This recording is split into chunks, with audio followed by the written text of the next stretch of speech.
Most people remember him as Officer Clemmons from this iconic foot washing scene in the PBS show Mr. Rogers' Neighborhood that aired from 1968 to 1993. And this Black History Month, WBZ and CBS News Boston is highlighting the work of Dr. Francois Clemmons, who played that iconic role that you just saw. WBZ's Jacob Wyckoff sat down with Dr. Clemmons about what playing that role meant to him and how it changed his experiences. I'm so honored to be joined by Mr. Francois Clemmons. Thank you so much for taking the time to speak to us this Black History Month.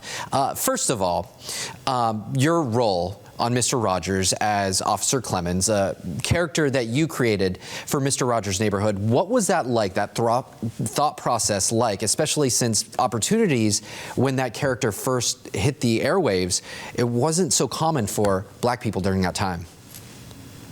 Well, you put your finger on it. I was very reluctant to take on the role of a policeman, and but Fred always had a way of convincing you, very gently nudging me.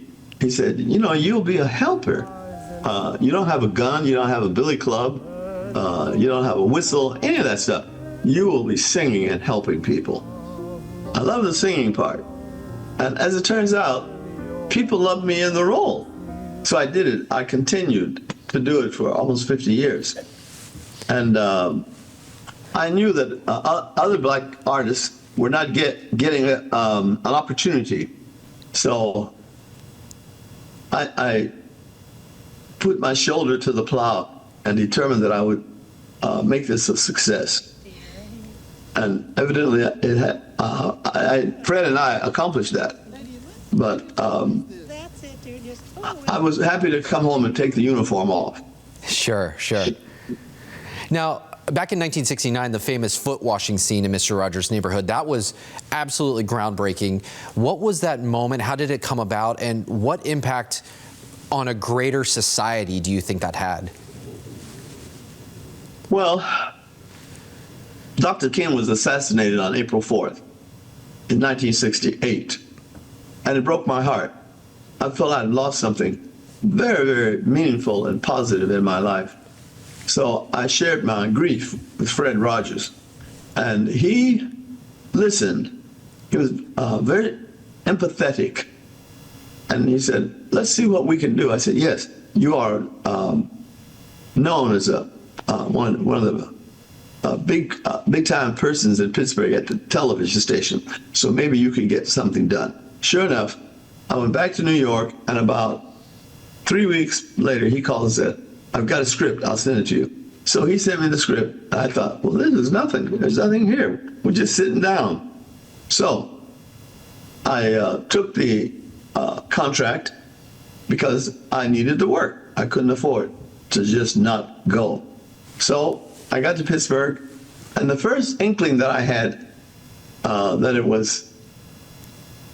this is going to be something special was in the rehearsal. And when I sang, "Who can crawl under the table? Who can da da da da?" That's his song, song about children can. And wow, what's going on here? That's when I began to feel this is unique, especially. It's wonderful. Fred always treated me very, very well and treated me like a friend. So I didn't have any, I wasn't nervous or anything when we worked together. And plus, I knew how much he loved my singing. So, but the minute I put my foot in the water, a whole lot of racism changed. And a lot of people were watching that program. They got in touch with Mr. Rogers either by the old-fashioned snail mail, or they called him up or whatever, and let him know how powerful seeing a Black man and a white man with our feet in the same tub was just stunning at that time. And he also offered me to use his towel. And right there I thought, oh dear, what's going on here? I came from a very poor background, and it was not common in my world for a white guy to be that committed and to continue to offer me a firm foundation and a sense of family. I thought one day he's going to get tired of me. Well, he never did. And the things that he did touched me to my heart. They were gentle things, common, everyday things that maybe my father would have done had he the resources and the understanding. But Fred did, and he said, "I'm here for you." I thought, oh my God, this is wonderful. More than I dared think or hope for. So that was basically it. I knew I was going to be a singing policeman and that I wasn't in any way going to be violent. That was what was important to me. And also that I could leave the uniform in the closet at the station and go home and live my regular life. So I was not Officer Clemmons all the time. Sure. And that was important.